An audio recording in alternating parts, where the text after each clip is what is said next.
കൊലപാതകം നടത്തിയതിനു ശേഷം പോലീസ് സ്റ്റേഷനിൽ ചെന്ന് കുറ്റസമ്മതം നടത്തുന്നതിന് തൊട്ടു മുമ്പുള്ള ദൃശ്യങ്ങൾ അഫാന്റെ പ്രതികരണങ്ങൾ കണ്ട സുഹൃത്താണ് നമ്മളോട് പ്രതികരിച്ചത്. വളരെ കൂളായി, ഏറ്റവും സ്വാഭാവികമായി, സാധാരണ ഒരു സുഹൃത്തിനോട് സംസാരിക്കുന്ന രീതിയിൽ അളിയ എന്ന് വിളിച്ച് താക്കോൽ കൈവിരലിൽ ചുറ്റിക്കറക്കിക്കൊണ്ട് പോലീസ് സ്റ്റേഷനിലേക്ക് കയറിപ്പോകുന്ന അഫാനെയാണ് ആലിഫ് കണ്ടത് എന്നാണ് പറയുന്നത്. അല്ലെ ആലിഫ്, ആ രീതിയിലായിരുന്നു പ്രതികരണം? അതെ, ആ രീതിയിലാണ് പ്രതികരണം.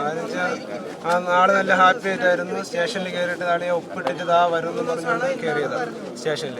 അപ്പോഴാണ് പിന്നെ ബാക്കിയുള്ള കാര്യങ്ങളെല്ലാം പുറയുന്ന അറിയുന്നത്. എന്നിട്ട് നമുക്ക് സ്റ്റേഷൻ്റെ അകത്തോട്ട് ഞാൻ അവിടെ വെച്ച് കണ്ടായിരുന്നു. കണ്ടപ്പോൾ ഞാൻ ചോദിച്ചു, അടുത്ത് പോയി, എന്താണ് സംഭവം, എന്താണ് നിങ്ങൾക്ക് എന്ത് പറ്റി ചോദിച്ചപ്പോൾ പറഞ്ഞ്, ഇല്ല ഞാൻ ഒരു 3-4 പേരെ കൊന്ന് എന്ന് എൻ്റെ അടുത്ത് ഇങ്ങനെ പറഞ്ഞായിരുന്നു. അഫാൻ അങ്ങനെ പറഞ്ഞായിരുന്നു.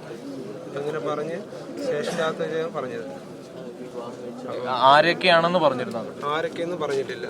ഇങ്ങനെയാണ്, ഞാൻ ഇങ്ങനെ ചെയ്തു പോയി എന്നിങ്ങനെ 3-4 പ്രാവശ്യം എൻ്റെ അടുത്ത് പറഞ്ഞായിരുന്നു. കുറ്റബോധമുള്ളതുപോലെയാണ്? കുറ്റബോധമില്ല. അവൻ ഇങ്ങനെ നോർമലായിട്ട് ഇങ്ങനെ 3-4 പേരെ കൊന്നു, 6 പേരെ കൊന്നു എന്നിങ്ങനെ ഒരു 3-4 വട്ടം ഇങ്ങനെ എൻ്റെ അടുത്ത് പറഞ്ഞായിരുന്നു. അത്ര പറഞ്ഞിട്ടുണ്ട്. പിന്നെ ആ സമയത്ത് നമുക്ക് സ്റ്റേഷനിലല്ലേ, നമുക്ക് ചോദിക്കാൻ പറ്റത്തില്ല. പോലീസ് പറയുന്നു എലിവിഷൻ കഴിച്ചിട്ടുണ്ടെന്ന്. അങ്ങനെ കണ്ടിട്ട് അവന്റെ ബോഡി ലാംഗ്വേജ് കണ്ടിട്ട് ഒരു വേറെ അങ്ങനെ കഴിച്ചിട്ടുണ്ടായിരുന്ന ഒരു നോർമൽ ബോയ് എങ്ങനെയാണ് വന്നിട്ട് ചോദിക്കുന്ന അതുപോലെയാണ് അവൻ്റെ അടുത്ത് ഓടി വന്നിട്ട് അറിയാമെന്ന് വിളിച്ചിട്ട് കാര്യങ്ങളൊക്കെ ചോദിച്ചിട്ട് സ്റ്റേഷൻ്റെ അകത്തോട്ട് കയറിയത്. അപ്പം എനിക്ക് സ്റ്റേഷൻ്റെ വെളിയിൽ നിന്നുകൊണ്ട് അവനെ കാണാനുള്ള അവസരം കിട്ടി. അപ്പോഴാണ് ഞാൻ ചോദിച്ചത്. അലിഫാണ് തൊട്ടു മുമ്പ് ഈ കുറ്റസമ്മതം പോലീസിനോട് നടത്തുന്നതിന് തൊട്ടു മുമ്പ് അഫാനെ കണ്ട സുഹൃത്ത് അലിഫാണ് നമ്മളോടൊപ്പം ഇപ്പോൾ സംസാരിച്ചത്. സ്വാഭാവികമായി താൻ 3-4 പേരെ കൊന്നിട്ടുണ്ട് എന്ന് സാധാരണ ഒരു സംഭവം പോലെ പറഞ്ഞ് പോലീസ് സ്റ്റേഷനിലേക്ക് നടന്നു പോകുന്ന അഫാനെയാണ് സുഹൃത്തുക്കൾ കണ്ടത് എന്നുള്ളത്. ഇന്ന് പകൽ പല സമയങ്ങളിലായിട്ടാണ് ഏറ്റവും ഉറ്റവരായ കുടുംബാംഗങ്ങളെ അഫാൻ കൊലപ്പെടുത്തുന്നത്. രാവിലെ തന്നെ സ്വന്തം പിതാവിന്റെ ഉമ്മയെ, 88 വയസ്സുള്ള ഒരു വൃദ്ധ മാതാവിനെ കൊലപ്പെടുത്തി. പിന്നീട് അടുത്ത ബന്ധുക്കളായ പിതാവിന്റെ ജ്യേഷ്ഠനെയും ഭാര്യയെയും കൊലപ്പെടുത്തി.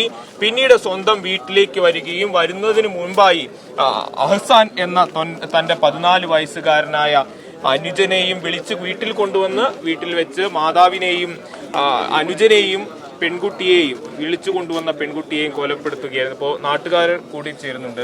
അഫാനെ കുറിച്ച്, ഈ കുടുംബത്തെ കുറിച്ച് നേരത്തെ എങ്ങനെയാണ് നമുക്ക് പരിചയം? ബോഡി ഹോസ്പിറ്റലിൽ നിന്നാണ് വരുന്നത്.